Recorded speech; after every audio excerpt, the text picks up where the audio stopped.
Well, we're back with Chapter 2. We're going to look at how to use Minitab to help us calculate the mean. Now, if the data set this small, it's no big deal, but when you have larger data sets, it's awful nice to have some kind of statistical software package to help us. So we're going to look at the Minitab command. It's just mean and wherever the data is.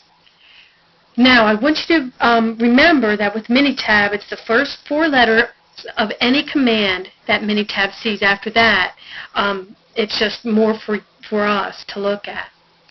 The output in the sessions window when I do this command will look like what you see here. So let's bring up our Minitab and let's do this problem in Minitab. So we have Minitab here. Let's move our data up so you can see it. Here's example A. Now remember, the first thing that you do in Minitab is you make sure you've enabled the commands. I haven't because I don't see MTB in the prompt. So I click in my sessions window, I go up to Editor, and I hit Enable Commands, and I'll have that. Now, if I had not been in the Sessions command window and I had been back down here and I looked into the editor, I wouldn't see Enable the Commands. Remember, you have to be in the Sessions window.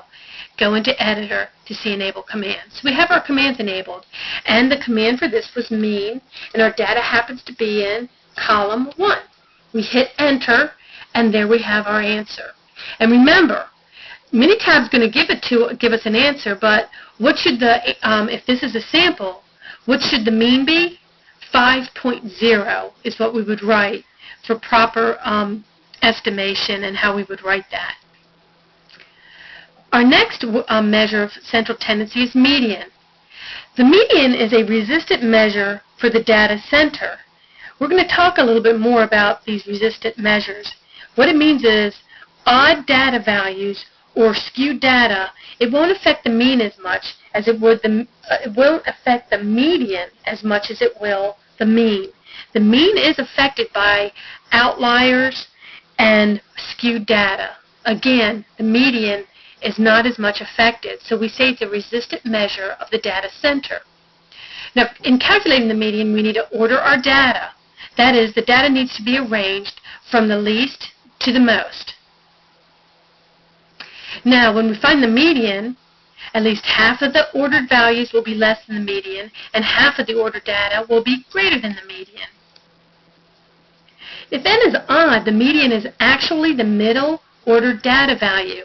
But if n is even, we have an even data set, the median is going to have to be the average of the 2 middle ordered data values. So if we have a large data set, how do we locate this middle data value? So that's what we're going to look at here. We're going to look at the calculation for finding the location or the index of our median. And in your book, they denote it by a capital L and in parentheses M, meaning the location of our median. And the way you find that is you take how many are in the sample, add 1 to it, divide that sum by 2. That will give us the location of our median. So in this case, in this formula, n is our sample size, and it will be the sample. N will denote the sample size throughout the book. So let's take this ordered data set from x1 to x25. What's the location of our median? And remember, we have to order it so that x1 is less than x2, is less than x3, is less than x4, all the way to x25 is our maximum data value. So to define the position of the median, we would say there are 25 in my sample, add 1 to that, 26, divide it by 2. So the 13th data value, when it's ordered, would be my median. So let's take a look at an example. We have our example 1 data. It's already in ascending order. We have 2, 4, and 6. So our first data value is 2, x1 is 2, x of 2 is 4, x of 3 is 6. So to find the location of our median, if we use the formula, now just by eyeing it, we know it's 4. But if we use our formula, we'd say there are 3 data values, so I'm going to add 1 to that to get 4 divided by 2. So my second data value, when it's ordered, will be my median. So my median in this case is 4. But we have to remember our rules for estimation. Since this is a sample, we're going to add 1 more decimal place than our data has. So it's going to be 4.0. Now look what happens in example 2. This is an even data set. There is no one data value that's in the middle. There's 2 of them. So when we're looking for the location of our median with the 4 data values, we're going to say 4 plus 1. That's 5 divided by 2. We get the number 2.5. In other words, we don't just get an integer. So what that's telling us when we see 2.5, they want us to average 2, data value 2 and data value 3. So we're going to take 4 plus 6, which is 10, we're going to take, once we find them, our data value number 2 is 4, our data value number 3 is 6. We're going to add those 2 data values, 4 plus 6, which was 10, divided by 2. So our median for the data set, for example 2, is 5. And since we have to remember our rounding rules or our estimation, we'll write it as 5.0, not rounding rules, but estimation, to show that this was from a sample. We would say it's 5.0, one more decimal place than our sample data values. Now let's look at example 3, 6, 2, and 4. Why isn't the median 2? Why isn't it 2.0? Well, it isn't, because what didn't we do? We didn't order our data set.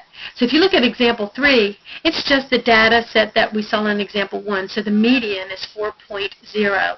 You need to order your data first before you find the location of your median and determine what the median is. And let me tell you, that's a really easy mistake to make when you're going through a quiz real quick and you're not thinking. You've got to remember you need to order that data before you even find the location of the median. So let's look at example 4. The data is 6, 1, 11, 2, and 11. Again, we're going to arrange our data in order. So it's 1, 2, 6, 11, and 11. Now it's an odd number, so it's very easy to see the median. But if we wanted to use the formula, we would say 5 plus 1, which is 6, divided by 2. The location of our median is 3. So our third data value, x of 3, is the median. And that's what's in red. So our median is 6.0. Let's look at example 5. Now, it's already in order. I have it in order already. And there are 8 data values. So when I try to find my location of my median, I say 8 plus 1, which is 9, divide that by 2, I get 4.5. And once I see that my location of my median isn't an integer, it means that I need to take the data value 4 and add it to the data value 5 and take its average. So I have to divide it by 2. And so I would find my median is 79.5. So it's not an actual data value in my data set, but it is the median. It's that middle number. It's our kind of fabricated middle point in our data set. So when you have an even data set, you have to take the average of those middle 2 numbers to find the median. So how would we find the median in Minitab? Well, let's pull up Minitab and do it. So here we go. We're going to go here and we're just going to say, hey, what's the median of C2? And we're going to find out that it's 4. But remember, our data values go to the units place, so when we write our answer down for the median, we would write 4.0. So we better get the same answers we got when we were doing the problem.